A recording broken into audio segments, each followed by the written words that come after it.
किराएदार बेटा। उठ जा नालायक, सुबह के 8 बजने को है। तुझे एग्जाम नहीं देना क्या? थोड़ी देर और सोने दीजिए ना पापा। तू उठता या फिर मैं तेरे ऊपर पानी फेंकूं? रोज गधों की तरह सोता रहता है, पेपर की कोई टेंशन ही नहीं है। और एक हमारा समय था जब हम पेपर में फेल होने के डर से रात भर पढ़ा करते थे, सो ही नहीं पाते थे। तो क्या अब आप उसका बदला मुझसे लेंगे? मैं 15 मिनट बाद उठ जाऊंगा, आप प्लीज जाइए, मुझे डिस्टर्ब मत कीजिए। इतना कहकर रौनक रजाई ढककर फिर से सो जाता है। तू ऐसा नहीं मानेगा, रुक मैं अभी पानी लेकर आता हूं। बस फिर क्या था, इतना कहकर वो भागते हुए बाथरूम में जाते हैं और पानी की एक बड़ी सी बाल्टी लाकर रौनक के ऊपर फेंक देते हैं। पानी पड़ते ही रौनक झट से उठ जाता है। ये आपने क्या किया पापा? अब तो उठेगा नहीं तो यही करना पड़ेगा ना। वैसे थैंक्स डैड, आपके कारण ना अब मुझे नहाने की भी जरूरत नहीं पड़ेगी। चलिए अब आप माँ से बोलकर मेरे कपड़े निकलवा दीजिए, तब तक मैं ब्रश कर लेता हूँ। वैसे कल ना आप एक काम और करना, नहलाने के साथ साथ मुझे ब्रश भी करवा देना। ये ब्रश करने में ना मुझे बहुत आलस आता है।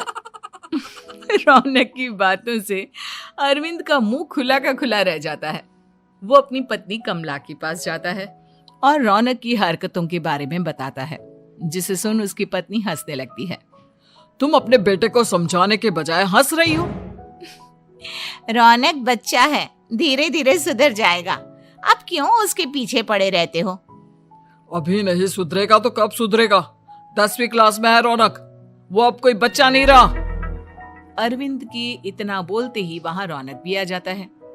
क्या डैड, मैंने आपको एक काम दिया था, वो भी नहीं हुआ आपसे। अरे क्या हुआ बेटा? माँ, मैंने डैड से बोला था कि वो आपको बोलकर मेरे स्कूल की यूनिफॉर्म निकाल दे, लेकिन मेरे पीछे पड़ने के अलावा इनसे एक काम ढंग से नहीं होता। देख रही हो कमला, देख रही हो अपने लाडले को? अरे आप चुप रहिए जी। चलो बेटा, मैं तुम्हें कपड़े निकाल कर दे देती हूँ। बस ऐसे ही साल पर साल बीतते जाते हैं, लेकिन रौनक के रवैये में कोई बदलाव नहीं आता। वो पहले से भी ज्यादा आलसी और पूरी तरह अपने माता पिता पर निर्भर हो जाता है।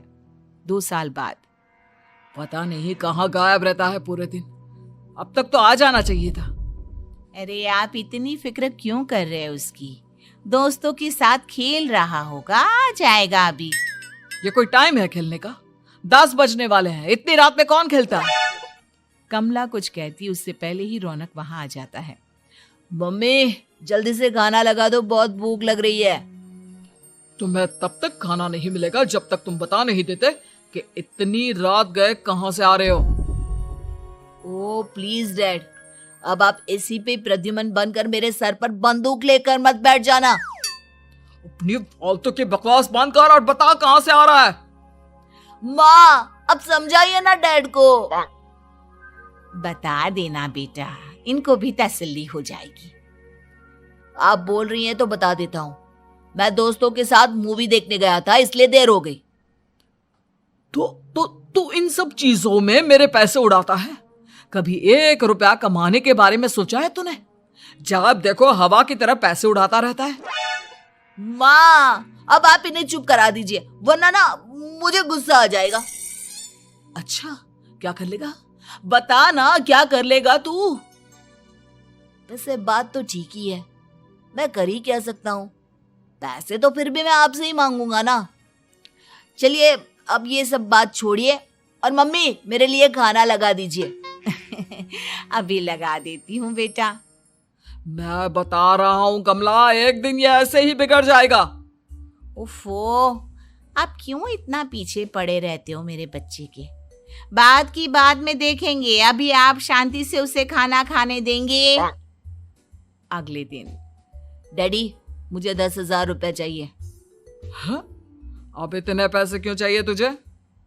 डैड आप बिना सवाल किए कभी पैसे नहीं दे सकते क्या? जब तक तू बताएगा नहीं तुझे पैसे भी नहीं मिलेंगे। अरे अब आप अपने बेटे को पैसे भी नहीं दे सकते? नालायक, तेरी उम्र के लोग नौकरी करते हैं और एक तू है जो नौकरी करने का नाम ही नहीं लेता कभी। आप लोगों के होते हुए भला मैं नौकरी क्यों करूं? अरे हम कब तक पैसे देंगे तुझे? तुझे भी तो अपने पैरों पर खड़ा होना होगा ना। कौन सा उधार के पैरों पर खड़ा हूं? अपने ही तो पैरों पर खड़ा हूं मैं। इसी तरह रौनक दिन प्रतिदिन लापरवाह होता जाता है। उसकी लापरवाही को देखते हुए अरविंद और कमला अपने बेटे की शादी कराने का फैसला लेते हैं और 1 महीने के अंदर अंदर ही रौनक की शादी मेघा नाम की लड़की से करा देते हैं। शादी के कुछ दिन बाद, रौनक, मुझे एक अच्छी सी साड़ी चाहिए, आप ला दोगी ना? हाँ, क्यों नहीं। कितने तक की आती है साड़ी? यही करीब 5,000 तक की।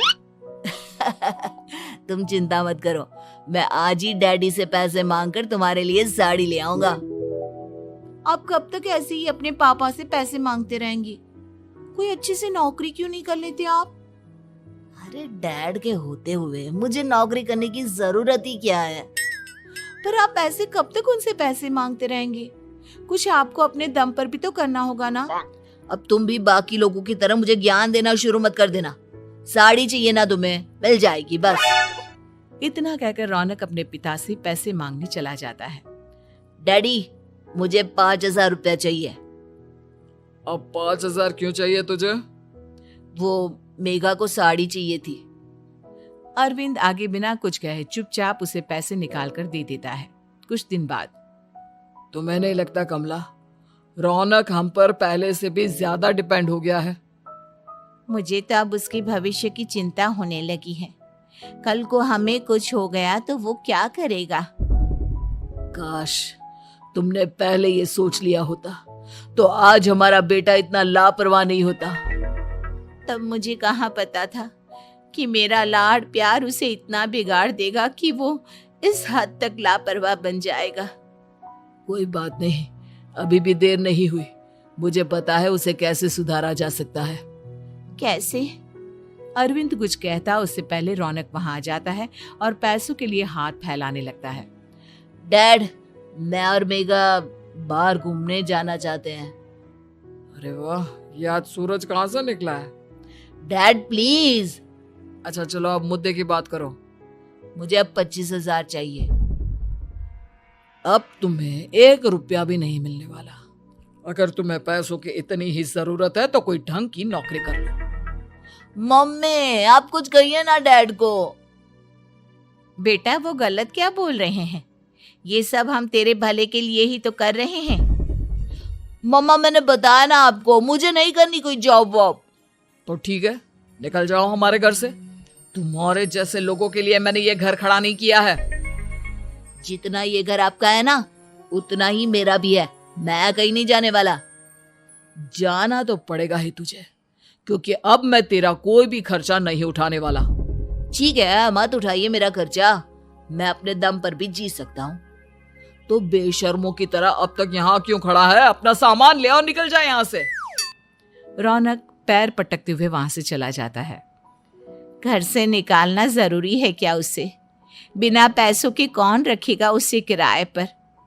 अगर उसका भविष्य सुधारना है तो हमें अपने दिल पर पत्थर रखकर ये कदम उठाना ही होगा। दोनों बात कर रहे होते हैं कि रौनक अपनी पत्नी के साथ एक बड़ा सा बैग लेकर घर से निकल जाता है, लेकिन घर से बाहर उसे कोई भी मुफ्त में अपने घर किराए पर नहीं रखता। अंत में थक हार कर वो फिर से अपने घर चला जाता है। क्या हुआ? थोड़ी देर पहले तो दहाड़ते हुए घर से निकला था, अब क्या हुआ? नहीं रखा ना किसी ने तुझे किराए पर? डैड प्लीज, मैं कुछ दिनों में कोई अच्छी सी नौकरी शुरू कर दूंगा। आप तब तक तो हमें रख लीजिए प्लीज। सुबह से रात हो चुकी है लेकिन कोई हमें रखने को राजी नहीं है। अब आप ही बताइए, इतनी रात को मैं मेघा को लेकर कहाँ जाऊंगा? ठीक है, बहू की वजह से मैं तुझे घर पर रख रहा हूँ, लेकिन तू इस घर में एक बेटे की नहीं बल्कि एक किराएदार की हैसियत से रहेगा। 3 महीने हैं तेरे पास। इन 3 महीनों के अंदर अंदर मुझे तेरी पहली तनख्वाह हाथ में चाहिए, समझ गया? पक्का डैड, इन 3 महीनों के अंदर अंदर तो कोई बढ़िया सी नौकरी ढूंढ ही लूंगा मैं। ऐसे ही धीरे धीरे समय बीतने लगता है और अरविंद के दिए 3 महीनों में से 2 महीने बीत चुके होते हैं। पापा जी ने हमें 3 महीने दिए थे, जिसमें से 2 महीने तो बीत चुके हैं। अब ये आखिरी महीना बचा है। अरे तुम चिंता मत करो, आज मेरा ना 2 जगह इंटरव्यू है, दोनों में से कहीं ना कहीं तो जॉब लग ही जाएगी। अच्छा, all the best. Raunak interview के लिए निकल जाता है, जिसके बाद शाम में रौनक घर आता है। कैसा गया इंटरव्यू? आपकी नौकरी लगी या नहीं? अरे पहले सांस तो ले लेने दो अच्छे से। बताइए ना, मुझसे तो जरा भी इंतजार नहीं हो रहा है। वो दरअसल बात यह है कि मेरी नौकरी तो लग चुकी है, लेकिन पैसे बहुत कम है। कितने पैसे हैं? 15,000। इतने में अरविंद और कमला मिठाई का डिब्बा लेकर आ जाते हैं। बधाई हो बेटा। हम जानते थे तेरी जॉब जरूर लगेगी। लेकिन मेरी सैलरी बहुत कम है मम्मा। कम है तो क्या हुआ, धीरे धीरे बढ़ जाएगी। हाँ बेटा, हम तो बस चाहते थे कि तू अपने पैरों पर खड़ा हो जाए। मतलब अब आप मुझे घर से नहीं निकालेंगे? नहीं, ये सब हमने तुझे जिम्मेदार इंसान बनाने के लिए किया था। Thank you mummy papa. अगर आप दोनों ऐसा नहीं करते तो मुझे कभी अपनी जिम्मेदारियों का एहसास तक नहीं होता। आज आपने मुझे सिखा दिया कि इंसान का अपने पैरों पर खड़ा होना भी जरूरी होता है। इतना कहकर रौनक झट से अपने माता पिता के गले लग जाता है और अपनी कमाई की पहली तनख्वाह वो अपने माता पिता के हाथ में सौंपता है। इस तरह रौनक एक गैर जिम्मेदार व्यक्ति से एक जिम्मेदार व्यक्ति बन जाता है।